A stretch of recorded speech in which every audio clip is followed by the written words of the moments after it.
오늘은 신약성경 274쪽 고린도전서 9장 24절부터 27절까지. 고린도전서 9장 24절부터 27절까지입니다. 운동장에서 다름질하는 자들이 다 달아날지라도 오직 상 얻는 자는 하나인 줄을 너희가 알지 못하느냐. 너희도 얻도록 이와 같이 다름질하라. 이기기를 다투는 자마다 모든 일에 절제하나니 저희는 썩을 면류관을 얻고자 하되 우리는 썩지 아니할 것을 얻고자 하노라. 그러므로 내가 다름질하기를 향방 없는 것 같이 아니하고 싸우기를 허공을 치는 것 같이 아니하며 내가 내 몸을 처 복종하게 함을 내가 남에게 전판 후에 자기가 도리어 버림이 될까 두려워함이로라. 아멘. 오늘은 좀 경기장의 경주를 좀 오늘은 해볼까 합니다. 이 세상에 살아가는 사람들이 모두가 아마 1등 하고 싶지 않은 사람은 없을 거예요. 그렇죠? 1등 하기 싫어하는 사람은 없을 거예요. 1등 하기 싫은 사람은 없을 건데, 그래도 언제나 1등만 있는 거 아니라 항상 꼴찌가 있어요. 그렇죠? 1등이 있으면 꼴찌가 있어. 우리 중에 학교 다닐 때 공부 누가 제일 잘했을까 모르겠는데 잘하는 사람이 있겠지, 못하는 사람도 있고. 그렇죠? 나는 항상 1등 아니면 꼴찌 해가지고 어느 게 진짜인지 모르겠어. 나는 서열을 하라고 그러면, 예를 들어서 10명이면 뒤에서부터 세는 게 항상 빨랐으니까. 그래서 뒤에서 세면 그래도 서열이 더 좋은 거죠. 꼭 앞에서만 서열 세라는 방법이고, 그런 법은 없잖아요. 전에 어떤 소설인가 그런 게 있었던가? 꼴찌들의 반란인가? 그런 거 있었던 것 같은데. 여하튼 세상의 모든 사람들이 누구나 다 세상에 살아가면서 태어나서 세상에 살아가면서 다른 사람한테 뒤지고자 하는 사람은 아마 단 한 명도 없을 거예요. 그렇지만 자기가 원하는 것과는 상관이 없이 뒤지는 사람은 항상 있게 마련이란 말이에요. 앞서가는 사람이 있는가 하면 항상 뒤지는 사람도 있단 말이에요. 어쩌면 내가 학창시절을 돌아보면은 1등 하는 사람보다 꼴찌 하는 사람의 노력이 더 큰 것 같은 때도 있었어요, 사실은. 그 친구는 죽어라 열심히 해. 근데 열심히 하는데 시험 보면 성적은 잘 안 나와. 근데 1등 하는 녀석은 맨날 노는 것 같아. 친구들하고 히덕거리고 노는 것 같아. 근데 시험만 보면 점수가 잘 나오거든. 선생님하고 짜고 치는지는 모르지만. 여하튼 그런 친구들이 있더라고요. 근데 그 노력의 대가로 보면은 잘하는 사람과 못하는 사람과의 그 노력의 대가를 비교한다면 못하는 사람이 더 열심히 하는 것 같더라고요. 다 그렇게 못한다고 다 열심히 하는 건 아닌데, 학교 다닐 때 보면은 제일 열심히 공부하는 그룹이 상중하로 따지면 어느 쪽일 것 같아요? 중간급이 제일 열심히 해요, 하기는. 근데 공부하는 요령을 모르다. 공부하는 요령을 모르고 핵심 포인트를 못 잡아가지고 매일 헛다리 짚어서 그렇지 열심히 하기, 진짜 열심히 하고. 누구 얘기하는지 알아요? 이 사람 얘기하는 거예요. 자, 근데 어차피 세상은 태어나면서부터 생존 경쟁에 들어가는 거예요. 생존 경쟁에 들어가요. 근데 우리가 생존 경쟁 속에 있으면서도 자기는 경쟁한다는 의식을 하지 않는 가운데 우리는 경쟁을 하고 있단 말이에요. 내가 어느 회사에 들어갔어요. 아니면 어려서부터 학교에 들어갔어요. 이거 다 경쟁이잖아요. 서열이 있다는 것은 뭘 말하냐면 경쟁이 있다는 뜻이거든요. 근데 경쟁이 없는 사회가 있어요. 경쟁이 없는 사회가 있어요. 어디가 경쟁이 없어요? 세상의 사회 중에서? 어디가 이론적으로 봐서는 어디가 경쟁이 없고 서열이 없고 등급이 없어요. 공산주의. 어? 공산주의는 이론적으로 서열이 없고 등급이 없고 빈부격차가 없고 뭐 다 평등해. 공동으로 노력하고 공동 생산해서 공동으로 분배하고 이론은 정말 좋죠. 이론은 정말 좋죠. 근데 실상은 그렇지 않다면 오히려 자본주의보다 공산주의가 훨씬 더 빈부격차나 권력의 차가 더 큰 것이 공산주의란 말이에요. 이런 것을 우리가 염두에 둔다면 세상은 어차피 성경에 기록된 대로 공평한 것이 없고 세상엔 의의가 없는 거예요. 그러고 보면. 자, 근데 지금 사도 바울은 고린도 교회에 편지하면서 지금 운동장에서 경기하는 경주장을 예를 들면서 아무리 자기가 들고 뛰고 다른 박질을 할지라도 상 받는 자는 한 사람이라는 거예요. 근데 사실은 상 받는 게 꼴찌도 상 주는 데가 있잖아요. 꼴찌도 상 주는 데가 있어요. 시골에서 운동회 하면은 1, 2, 3등은 항상 상을 줘요. 근데 1, 2, 3등에 못 든 사람들은 운동회 끝나고 집에 들어갈 때면 손이 텅 비었거든. 그래서 이제 그 상품이 좀 남았으면 그 사람들한테 나눠줘서 다 들고 가겠는 이제 그런 것이 있죠. 그래서 세상에는 꼴찌도 상을 받는 경우인데, 근데 성경에는 1등만 있고 2등은 없다는 거. 성경에는 1등만 있고 2등은 없다는 거. 자, 세상에는 1등은 하나지 둘이 없잖아요. 세상은 반드시 1등이 하나지 둘이 있을 수가 없어요. 근데 지금 바울은 이렇게 말해요. 25절 보자고요. 이기기를 다투는 자마다 모든 일에 절제하는데 이 이야기를 왜 하냐면 24절 끝부분에 이같이 상 받을 수 있도록 다름질 하라는 얘기예요. 자, 이 다름질이 뭘 얘기하는가요? 지금 사도 바울이 말하는 다름질이 뭐예요? 믿음의 경주예요. 믿음의 경주.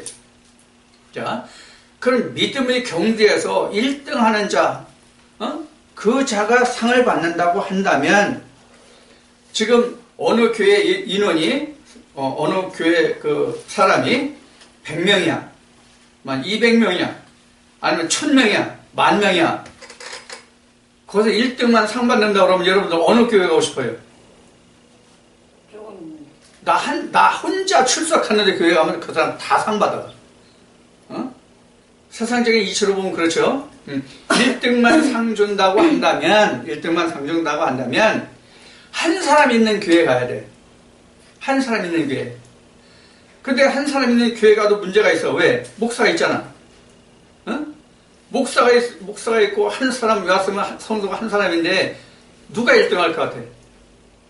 아무래도 목사가 1등 할 거 아니야? 표면적으로 놓고 보면 목사가 1등 할 거 아니에요. 예를 들어서 학교 어느 선생님이 학생이 1명이야. 그럼 1명이라서 그 사람이 자기 학생 중엔 자기가 1등 할지 모르지만 둘이 다 성경같이 천국을 간다고 하면 둘이 다 경쟁자잖아요. 그러면 아무래도 학생보다는 선생이 나빴지. 그럼 선생이가 학생 못 갈 거 아니야. 이거 하나님이 평등한 거 아니야. 그러고 보면. 그러나 여러분들은 다음 주부터는 가위바위보 해가지고 이긴 사람 한 사람만 나오세요. 다음 주부터. 그 사람만 천국 갈 테니까. 그리고 절대로 앞으로 많은 교회 가지 마세요. 사람 많은 교회 천국 가기 어려우니까. 이제 우스갯소리 같지만 우리가 이 성경의 개념을 모르면 이런 가정이 충분하단 말이에요. 세상적으로 보면 어쨌든 그 무리 중에서 1등 하는 사람은 한 사람이지, 반드시 한 사람이지 두 사람이 나올 수가 없잖아요. 자, 그러면 여기에서 지금 바울이 말한 같이 운동장에서 다름질하는데 달아날지라도 오직 상을 얻는 자는 하나인 줄 아는데 너희도 얻도록 이와 같이 다름질하라. 이게 지금 앞뒤가 안 맞는 이야기란 말이에요. 아무리 달아갈지라도 1등 하는 사람이 있으면 자기가 아무리 열심히 해도 1등이 안 되잖아. 근데 너희도 상을 얻도록 이와 같이 다름질 하라는 거예요. 그럼 이 다름질이 뭐냐? 앞에 이제 다른 질이 이제 믿음이라고 그러겠잖아요. 다름질이 오늘 글씨가 왜 이렇게 휘황찬란하게 잘 써지냐? 자, 다름질이 믿음이에요. 다름질이 믿음인데 지금 여기 운동장 나왔죠? 운동장이 어디예요? 교회예요. 교회. 네? 운동장이 교회거든요. 근데 문제는 지금 바울이 뭘 하라고 그래요? 너희도 상을 받으려면 다름질 하라는 거거든요. 다름질 하라. 너희도 상을 받으려면 다름질 하라는 건데, 다름질을 어디서 하라는 거예요? 운동장에서 하라는 거예요. 근데 운동장에서 할지라도 경주의 법칙을 지키지 않으면 소용이 없단 말이에요. 경주의 법칙을 지키지 않으면. 그러니까 운동장에서 경주를 하더라도 경주의 법칙을 지켜서 경주를 해야 앞서 갈지라도 상을 받지, 경주의 법칙을 지키지 아니하면 1등이라도 상을 못 받는다는 얘기란 말이에요. 그럼 경기의 법칙이 뭐예요? 경기의 법칙이 뭐예요? 여기 이 말씀은 없는데 경기의 법칙이 뭐예요? 경기의 법칙이 말씀이에요. 말씀의 규칙을 따라서 내가 경주를 해야 상을 받을 수 있다는 이야기란 말이에요. 자, 그러면 하나님이 운동장에서 하나님의 운동장에서 교회에서 그 다름질하는 법을 말씀을 주신 게 몇 가지냐 하는 거예요. 하나뿐이 더 있어요. 운동장이 많을지라도, 즉 교회가 아무리 많을지라도 믿음의 경기 법칙 외에는 다른 것을 우리에게 주신 적이 있냐고, 하나님이 창세 때부터 지금까지. 없죠? 그러니까 네가 아무리 내다를지라도 그 운동장에서의 그 경기 법칙대로 내가 내달지 않으면, 믿음을 하지 않으면 네가 상을 받을 수 없다는 얘기예요. 그게 바로 뭐냐면, 경기 법칙이 뭐냐면 하나님의 말씀이거든요. 자, 이스라엘 백성들이 창세기에서 시작해가지고 구약 때까지 그들이 경기 법칙을 제대로 지켰어요? 그들이 항상 하나님 운동 경기장에 있어서 자기네들은 내가 바른 경주를 하고 있다고 생각을 했지만, 이스라엘 백성들은 하나님이 보시기에는 그렇지 않았단 말이에요. 자기네의 경기 법칙을 별도로 정해서 그 자기들이 정한 경기 법칙을 쫓아갔기 때문에 하나님이 그들을 전부 다 패했단 말이에요. 즉 멸망시켰다 그런 얘기입니다. 이스라엘 멸망과 유다와 예루살렘 멸망이 그거란 말이에요. 자, 그래서 룰러를, 심판자를 하나님이 보내셨어요. 구약 때부터 보면은 아담을 보냈고, 에녹이 있었고, 엘리야도 있었고, 많은 선지자들, 모세도 있었고, 뭐 아브라함, 노아, 이 사람들이 다 룰러란 말이에요. 다 그 사람들이.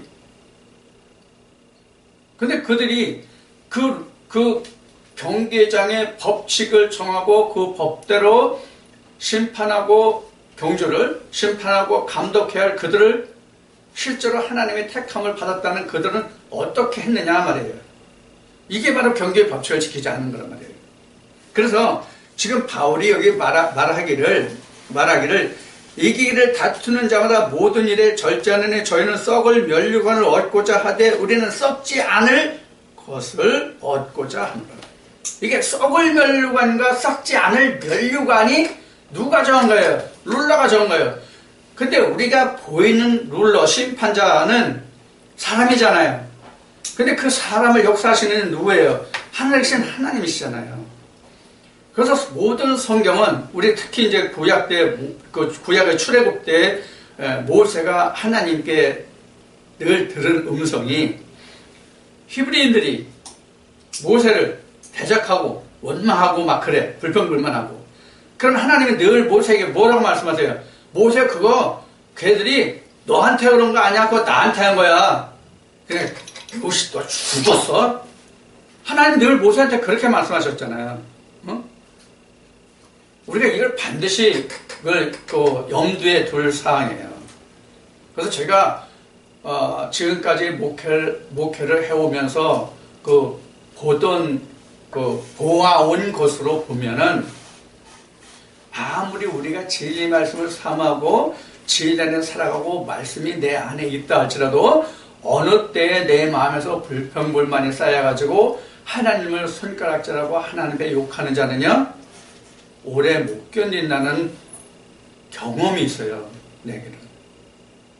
그러니까 우리가 그 일반 그 교회 다니는 사람들도 그렇지만 특히 진리 성령이 교회들에게 하시는 음성을 듣는 사람들은 하나님의 음성을 그렇게 자기가 가볍게 그냥 만홀히 여길 그런 사람이 없잖아요.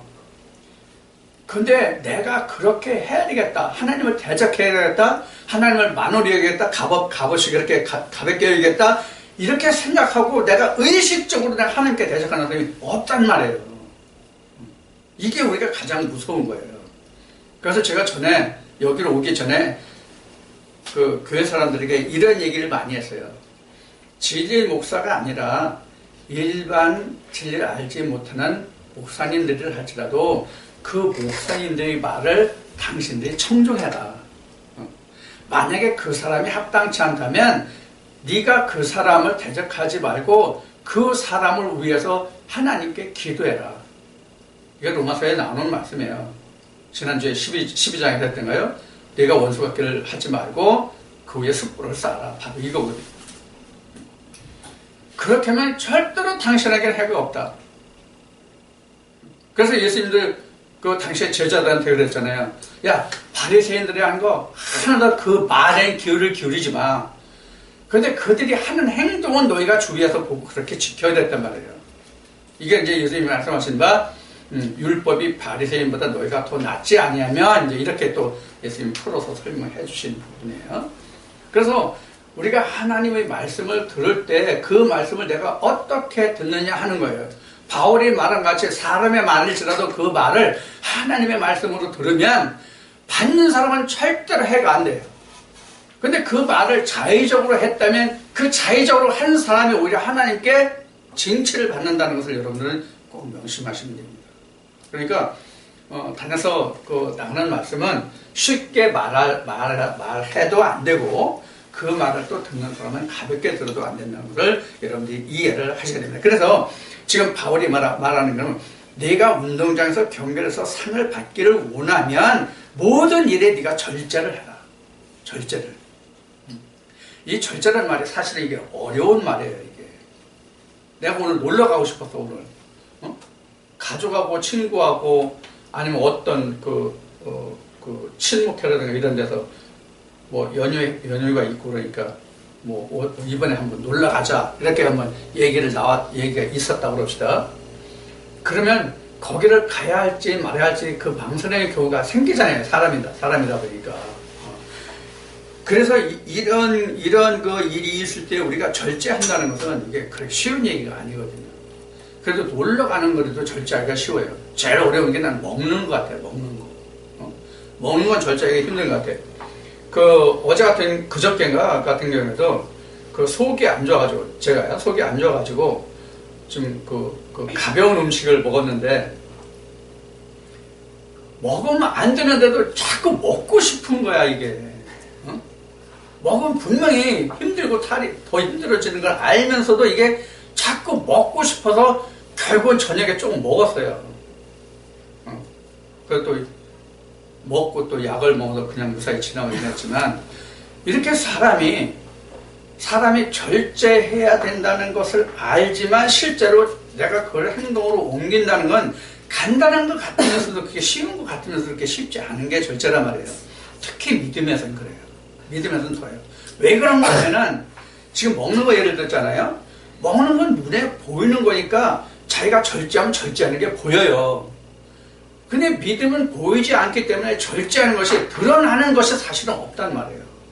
시간이 많이 지나야 내가 그때 이렇게 절제하고 하지 말았어야 되는데 이렇게 된다는 거예요. 그럼 한참 지나온 거란 말이에요. 우리 믿음의 경우에는. 그래서 이게 지금 우리가 글자로 문자적으로 생각으로는 이게 절제가 간다는 것 같지만 절제가 그렇게 쉽지가 않단 말이에요. 절제를 하는데 이 절제를 왜 하느냐 하는 거예요. 면류관 받으려고. 면류관 받으려고. 그러면 지금 앞에 다름질 하는 자들이 다 다른 할지로 상 받는 자는 하나라고 그랬잖아요. 그 상이 곧 면류관이란 말이에요. 상이 곧 면류관인데 썩을 것을 위해서가 아니라 썩지 않을 면류관을 인해서 너희가 다름질할 때 함부로 하지 말고 절제하라 그런 얘기예요. 그래서 그 다음에 나오는 말이 뭐냐면 향방 없는 다름질이 나와요. 향방 없는 다름질. 여기서 향방이라고 하는 것은 방향이 없는 건데, 향방 없는 다름질이라는 것은 방향을 모르고 가는 걸 향방 없는 이렇게 얘기하는데, 이 방향이 없다는 바울의 이 표현은 뭐냐면, 네가 썩지 않을 면류관을 받을 건지 썩을 면류관을 받을 건지 그것을 네가 분간하고 구별하지 못하고 깨닫지 못하고 알지 못하는 그런 목적 없는 그런 다름질을 하지 말고 확인해보고 내가 다름질을 하라 그 얘기거든요. 그게 바로 경제의 법칙이란 말이에요. 그게. 근데 우리가 지금은 이제 그렇지 않지만은 지금은 그렇지 않지만 나를 포함해서 여러분들은 여기까지 이르는 동안에 여러분들이 향방 없는 경주를 아주 많이 하셨을 거예요. 지금은 이제 향방 없는 경주가 아니에요. 지금은 여러분들이. 지금도 향방 없는 경주를 하신다면 이건 큰일이에요. 지금 향방이 분명히 있는 지금 그 다름질이란 말이에요. 경주란 말이에요. 그럼 향방이 뭐예요 지금? 뭘 보고 쫓아가요 여러분들이? 향방이? 면류관이라 그런 얘기예요. 근데 지금 면류관이 여기 지금 두 가지를 얘기하잖아요. 썩을 것과 썩지 않을 것. 그런데 사실 여러분들 면류관이 썩습니까? 면류관 안 썩습니다. 면류관 썩는 게 아니거든 사실. 원래 옛날에 그리스 전쟁 때 했던 면류관은 썩겠다. 나무 잎이니까, 월겨수 잎이니까. 그렇죠? 그거는 썩겠네. 나무 잎이니까. 그러면 나무 잎이라고 실제 월계 가는 나무 잎이었죠. 실제 나무 잎이라고 합시다. 안 썩게 하는 방법이 뭐예요? 나무 잎의 면류관을 받았다면 안 썩게 하려면 어떻게 하면 돼? 말려요. 계속 말려. 계속 말려. 그래서 삶으면 퉁퉁 불어 또 썩어. 그러니까 계속 말려야 돼. 그런데요. 자, 그래서 다름질 하는 자들이 향방 없는 것 같이 아니하고 싸우기를 허공을 치는 것 같이 아니하며. 그래서 이제 허공이 나왔어요. 이 허공이라는 게 뭐냐면 아무것도 없는 게 허공이잖아요. 아무것도 없는 게 허공이에요. 자, 아무것도 없는 허공이라는 것은 여러분들 그 성경에 보면은 공중권세 잡은 자들에게 너희가 순종하고 걱정하지 말고 이런 말씀이 나오는데 이 공중권세가 바로 허공이에요. 이게 실상이 없는 거잖아요. 근데 하나님 안에서는 반드시 실상이 있단 말이에요. 그래서 하나님은 모세를 통해서 이미 신명기에서 어느 선지자가 이것이 하나님 말씀이라고 했을 때 그 말씀을 듣고 너희가 행해봐서 아무런 증명이나 체험이 없으면 그거 내가 보는 선지자가 아니니까 그거 염려하지 마. 그런 말씀이 있잖아요. 그래서 우리가 이 기독교는 뭐 내가 얘기하는데 여러분들 다 듣고 지금까지 이제 신앙생활을 해 오셨겠지만은 기독교는 체험의 종교라고 그러잖아요. 이거 여러 번 했던 얘기지만은 체험의 종교라고 하니까 그냥 들고 뛰고 뭐 하다 보면은 그냥 눈물 콧물 이렇게 범벅하는 때가 있어요. 여러분들은 모르겠어요. 나는 경험해봤기 때문에 내가 말을 하는 거예요. 그러면 그때 당시에는 나도 어떻게 생각했을 것 같아요? 오늘 은혜 뜨겁게 받았어. 오늘 은혜 뜨겁게 받았어. 눈물 콧물 찍쌌어 그냥. 이렇게 생각하는 때가 있었단 말이에요. 근데 이 눈물하고 콧물은 안 나오다 진짜 눈물보다 콧물보다 더 진한 게 있더라고요. 성령의 오심과 역사심이에요. 그거가 바로 지금 신명기에서 모세가 얘기한 증언과 체험이에요. 눈물 콧물을 얘기한 게 아니에요. 지금 증언과 체험으로 체험 얘기했잖아요. 이것들을 한마디로 얘기하면 이게요, 세례예요. 오늘날 얘기하면 이게 세례예요. 어떤 의미의 세례예요? 어떤 세례일 것 같아요? 어떤 의미의 세례가 어떤 세례가 될 것 같아요? 물세례와 불세례가 있는데 어떤 세례일 것 같아요? 이건 불세례. 이게 내 속에서 역사하는 말씀으로 내 속에서 역사하는 건 이건 불세례예요. 이것이 바로 허공을 찌르는 것이 황방 없는 것 같이 하지 않는 증언과 체험. 자, 그럼 여러분들이 확실한 증언과 체험이 뭐로 되죠? 말씀의 확증이에요. 말씀의 확증이라고. 여러분들이 저를 통해서 이 말씀을 대언을 받을 때에 여러분들이 성경과 이 말씀을 대조시켜서 확인해가지고 하나님과 변론한다고 그런 건데, 성경은 그렇게 변론해서 성경에서 이 말씀이 그렇게 증거되어 있는 것을 내가 직접 깨닫고 체험하면 그게 체험 증험이에요. 그게. 이게 없으면 세례받지 못하는 거야. 이거는 이게 있은 다음에 이런 불세례 증과 체험이 있을 때에 그 다음에 내가 여러분들에게 머리에 손을 얹어서 물을 찍어 발랐으면 이거는 예식의 세례예요. 이건 하나님이 주시는 세례. 그래서 사람이 목사가 머리에 물 찍어 바르는 건 의례예요. 의례. 이거는 하나님이 직접 주시는 성령 세례예요. 이거는. 그래서 목사 세례 안 받아도 돼요. 절대 안 받아도 돼요. 필요 없어요. 다 필요 없어요. 자, 사도행전으로 갑시다. 사도행전 가면 에디오피아의 그 내시가 예루살렘에 왔다가 돌아가는 중이에요. 근데 누가 그걸 영으로 감지해요? 빌립이 감지해요. 그래서 빌립이 같이 말을 타고 달려가다가 그 감다게의 내신 마차에 올라타요. 그래서 마침 보니까 이사야서를 읽고 있어요. 그래서 빌립이 물어봐요. 이거 깨닫느냐고? 그러니까 뭐래요? 나에게 지도해 주는 사람인데 내가 이걸 어떻게 깨닫겠냐. 그래서 말씀을 쭉 풀어줘요. 그거 다 풀어서 그 마음이 뜨거웠어요. 가다 보니까 물을 만났어요. 거기서 세례했어요. 그 다음에 빌립은 따로 간다게는 에디오피아 대신 간다게는 간다게대로 가고 이렇게 나오죠. 바로 먼저 성령의 세례가 있은 다음에 그 증거가 물세례예요. 그런데 우리는 물세례 받으면 그게 불세례라고 생각해. 아니에요? 그래서 이 증언과 체험이라는 것은 바로 하나님이 내게 오셔서 나를 너는 내 거 이렇게 인친 거예요. 쉬운 얘기로. 우리 청춘 남녀가 만나서 눈에 콩깍지를 씌웠던지 아니면 제대로 사립한 분별 판단해서 했던지 간에 서로가 서로를 인증하면 그때 이제 결혼하게 되잖아요. 그 과정이란 말이에요. 내가 하나님과 하나, 그 안에 들어가서 하나가 되는 그 과정이 바로 세례라고 해요. 사람이 그걸 하나 되게 할 수가 없어요. 절대로 하나 되게 할 수 없어요. 말씀만이 하나가 되게 할 수 있어요.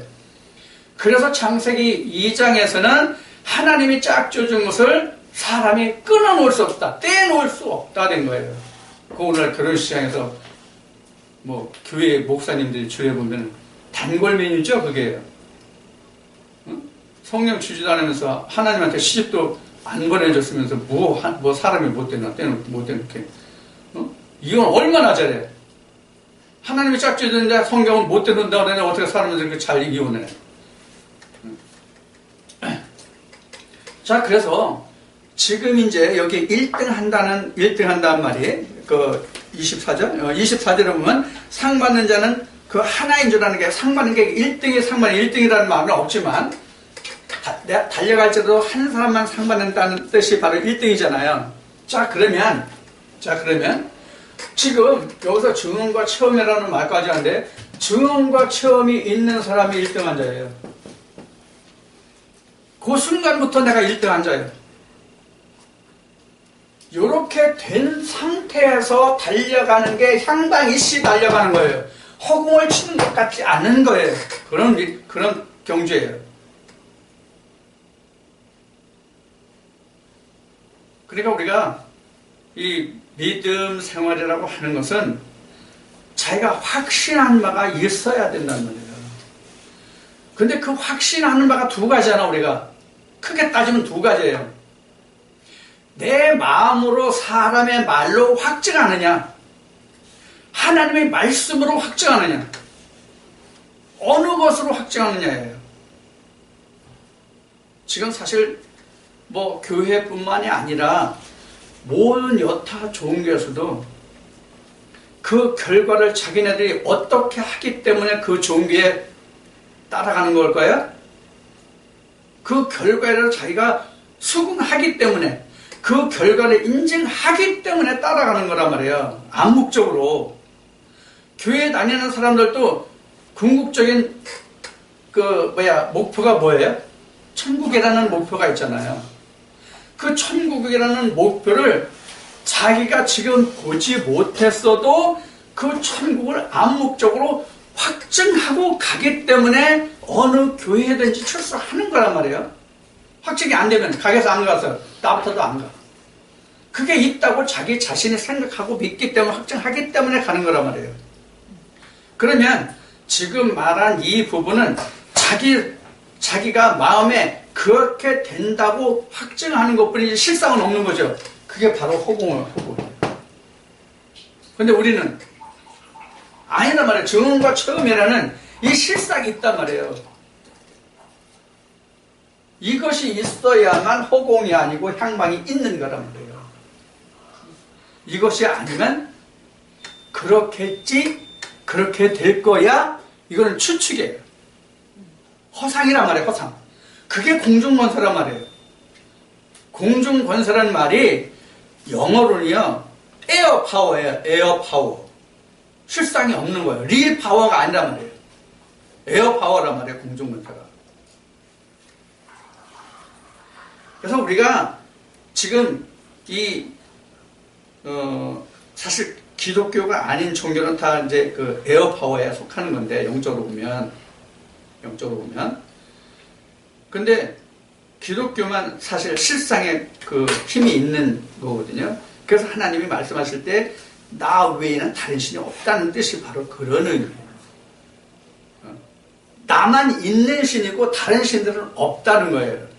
그러면 나만 있는 신이고 다른 신은 꾸며진 신이라는 얘기인데, 쉬운 얘기로 허상의 신이라는 얘기인데, 그럼 뭐가 허상이고 뭐가 그럼 실제냐? 생명이. 이게 바로 생명이란 말이에요. 증언과 체험이 바로 하나님이 내게 말씀하신 그 증거가 바로 생명이 되고 그게 바로 체험이란 말이에요. 그게 없으면 허상이란 말이에요. 여러분들 이제 그 실상을 여러분들 잡으러 오신 거예요. 그래서 여러분들에게 날마다 여러분들 저를 통해서 말씀을 드릴 때 여러분들이 확증할 수 있는, 확인할 수 있는 말씀을 가져라는 거예요. 그래서 바울은 에베소에 편지할 때 너는 성령의 검을, 하나님의 말씀 성령의 검을 받으라고 그러잖아요. 그 증언과 체험이 바로 성령의 검이에요. 이게 있는 자만이 향방 없는 싸움이 안 되는 거예요. 누구나 다 지금 교회 다니는 사람들 운동장에 나와 있잖아요. 운동장에 놀러 가는 사람 없잖아요. 세상에는 운동장이 공원이라서 그 방과 후에 그 학교가 파면 적당한 장소가 없으니까 거기 가서 쉬기도 하고, 지금은 학교가 그렇게 그늘막이나 이런 게 잘 돼 있는 데가 없더라고요. 근데 내가 다니던 국민학교 시절만 해도요, 학교에 좋은 나무들이, 큰 나무들이 많아가지고 쉴 그늘이 많았어요. 그럼 여름에 거기 가가지고 멍석 펴놓고 요살같이 이렇게 까는 그런 재료들이 내가 어렸을 때는 없던 시절이거든요. 그럼 멍석 깔아놓고, 아니면 그냥 날바닥에 앉아서 거기서 더우니까 시간 보내다가 저녁 늦으면 와서 자고 그랬거든요. 그 휴식의 공간이에요. 원래 그 운동장이 이제 일과시나 지나면. 근데 실제 성경에서는 그런 휴식 공간이 아니란 말이에요. 무슨 얘기냐면 교회를 내가 놀이 삼아서 아니면 시간이 있으니까 내가 친구들 사귀고 사람 어떤 멤버를 만든다거나 어떤 공유할 수 있는 사람끼리 만나가지고 어떤 서클을 만들거나 그렇게 하고자 해서 가는 것이 교회가 아니란 얘기예요. 성경에서 말하는 이 운동장은 반드시 다름질하는 거거든요. 경주하는 것이거든요. 또 그렇게 경주하게 해야 해요. 근데 문제가 있어요. 경주도. 어떤 문제가 있냐면 세상의 경주는 다른 사람을 뒤로 제쳐놓고 내가 1등을 해야 되잖아요. 근데 성경의 경주는 함께 걸어가야 된다는 경주란 말이에요. 이제 뒤에서 이제 다시 또 하겠지만은, 그래서 우리는 이 믿음 안에서는 절대로 경주를 혼자는 못해요. 함께 가야 돼요. 이것이 성경에서 말하는 이웃을 사랑하라, 형제를 사랑하라. 이제 뒤에 이제 다시 또 하겠습니다는. 자, 오늘 이제 여러분들 지금 고린도서 9장 말씀에서 보는데, 9장 말씀 보는데, 전도서 9장을 좀 보겠습니다. 전도서가 신약에 있는지 구약에 있는지 나는 모르는데, 여러분들은 잘 아실 테니까 좀 찾아보세요. 전도서 9장 몇 절이냐.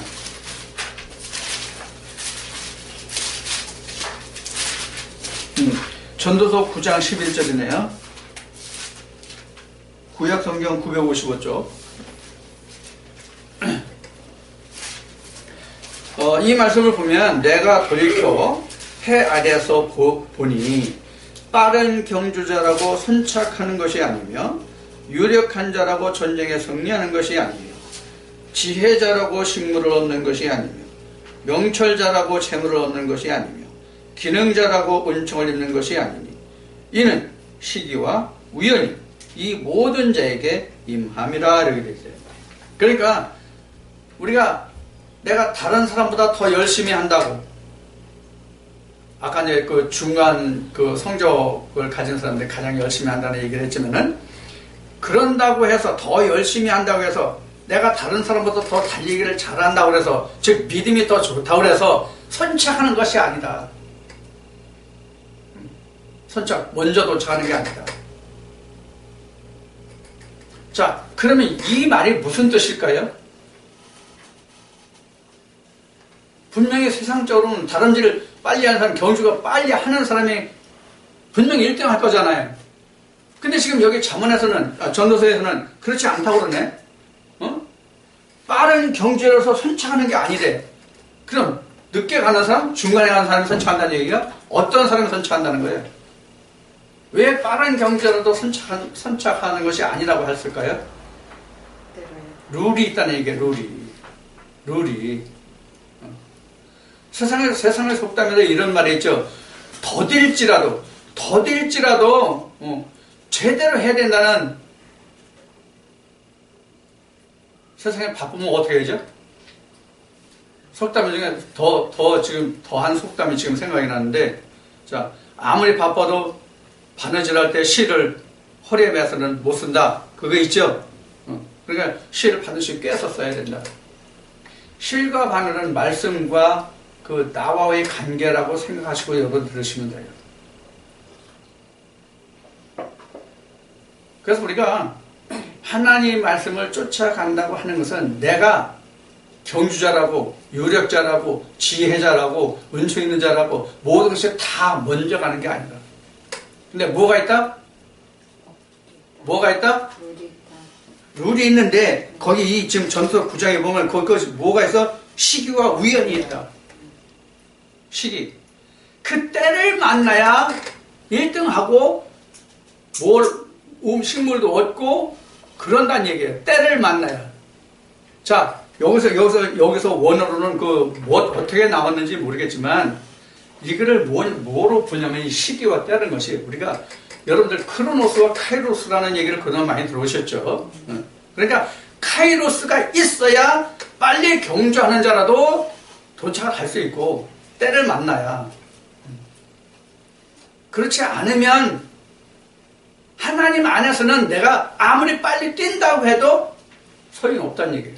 결국 뭐예요? 하나님의 함께 하심이 있어야 된다니. 그러니까 말씀이 있어야 된다니. 그러니까 허공과 향방이 나온 거예요.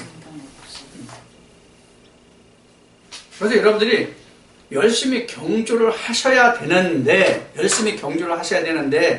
내가 지금 어느 경기장에서 목표에 뭐가 있기에 내가 지금 경주를 하고 있는지를 살펴봐야 된다는 얘기예요. 목표물 보셨어요? 목표물 보셨어요? 보셨어요? 목표물 보셨어요? 목표물이 뭔가 반드시 확인하시고 여러분들 가셔야 경주가 향방 없는 경주가 아니고 허공을 찌른 것 같은 경주가 아닙니다. 자, 이렇게 해서 갔을 때 상을 받는다고 하는 것은 여기 나온 것 같이 이제 1등이라고는 안 나왔지만 1등이거든요. 의미적으로 1등이거든요. 이 1등이라는 게 바로 뭐냐면 내가 하나님 나라의 자녀로 아들로 내가 잉태된 것이 1등이에요. 그러니까 다 상 받으려면 다름질해서 1등이 되라는 얘기란 말이에요. 잉태된 자, 하나님의 아들로 인침을 받는 자가 되라는 얘기예요. 그래야 향방이 있어지고 허공에 찌르는 난 그런 무의미한 그런 신앙생활이 안 된다는 얘기예요. 그러면 세상에서는 1등이 하나지만 하나님은 한 1등이 무수히 많다는 거. 이해가 됐죠? 이 부분이요? 네. 그래서 세상은 1등이 하나지만 하나님이 말씀하시는 1등은 무수히 많아야 되고 무수히 또 많다. 영원히 있을 거예요. 하나님 나라의 1등은 영원히 있을 거라고요. 그게 이사야 66장에 있는 것과 같이 새하늘과 새 땅이 항상 있을 것이라는 말과 같은 얘기예요. 의미적으로 보면 글자는 틀려도 그게 다 1등 하는 자들이잖아요. 하나님 나라의 상급을 받을 자잖아요. 자, 그럼 우리가 성경에서 보면 1등한 사람이 몇 명이에요? 1등한 사람이 몇 명이에요? 누구예요? 응?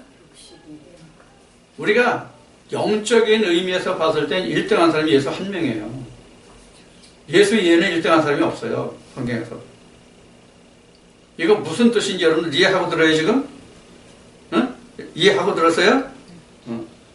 이해한 사람만 자기 양식이 되고 그 깨달은 대로 될 거예요. 요것도 이제 공개적으로 내가 말 안 하겠어요. 그래서 우리가 이 믿음이라는 것은 바울이 얘기한 같이 허공을 찌른 것도 아니고 또 아무것도 없는 그냥 에어파워 공중문서도 아니고 또 방향이 없는 게 아니에요. 그래서 바울이 뭘 쫓아왔어요?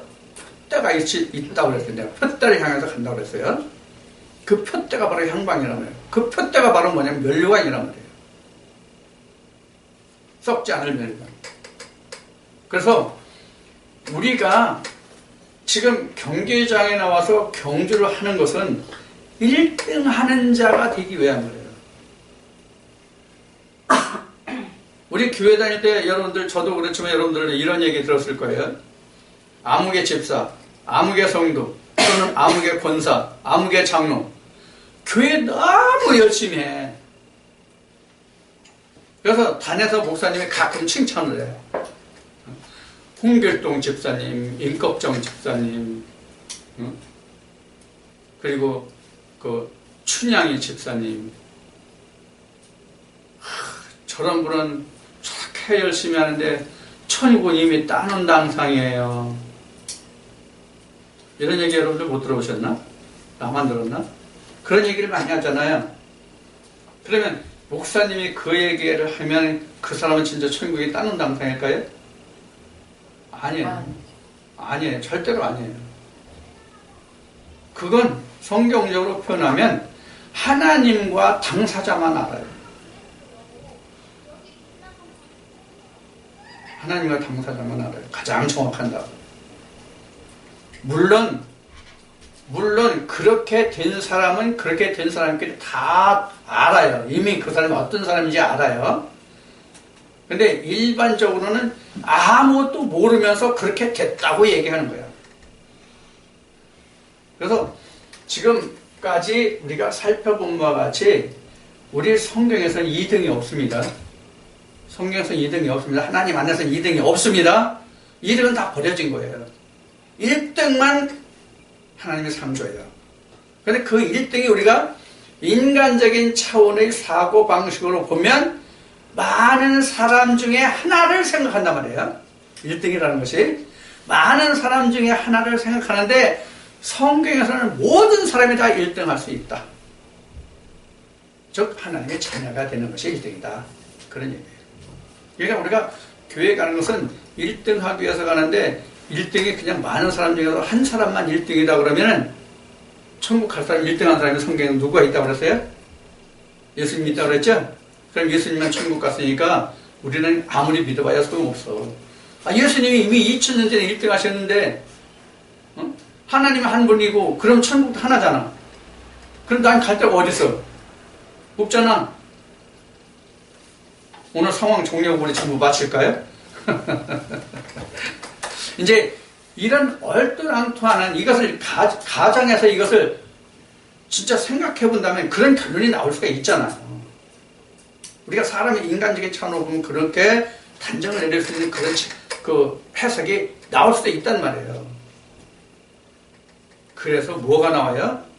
오해라는 게 나오고 그래서 거짓 진리가 나오는 거란 말이에요. 참을 못 보니까 뭐가 나와요? 참을 못 보니까 만들어진 게 나온단 말이에요. 만들어진 게. 그게 거짓이란 말이에요. 그게 호봉이고 향방이 없는 거고 썩을 면류가 된단 말이에요. 자, 그래서 우리가 지금까지는 그러한 그 신앙을, 그러한 그 믿음을 온전한 것이라고, 확실한 것이라고 생각하고 왔을지 모르지만, 이제부터는 향방 없는, 그리고 허공을 지르는 그러한 믿음이 아니라, 이렇게 증언과 체험을 친히 해서, 우리 누구나 다 1등하는 믿음, 즉, 하나님의 자녀가 되고, 하나님 나라를 상급으로 받을 수 있는 그런 믿음으로 우리가 다 이제 변화되어서 우리가 새하늘과 새하늘을 입는 그런 사람들이 되어야 되겠다는 얘기예요. 그럼 우리가 다 1등하는 자다 그런 얘기예요. 경계법칙을 지켜서. 경계법칙이라는 하나님의 법 말씀이라고 얘기했어요. 자, 그래서 이제 그 우리가 지금까지 걸어왔던 것은 하나님이 말씀하시는 거지 지금까지는 하나님이 말씀하지 않으십니다. 지금까지 걸어온 거는 지금부터 앞으로 내가 어떤 사람이 되는가가 이제 우리가 관건이에요. 하나님 앞에. 그래서 늘 여러분들이 방금도 표대를 얘기했지만 표대를 향해서 달려가시는 여러분들이 되는데 그 표대는 1등하는 자만 가질 수 있다. 근데 1등은 사람의 차원의 1등이 아니라 하나님의 아들로 잉태되는 사람은 다 1등하는 자다. 이 말씀을 여러분들이 꼭 심으시고 꼭 1등하는 자가 되기를 바랍니다.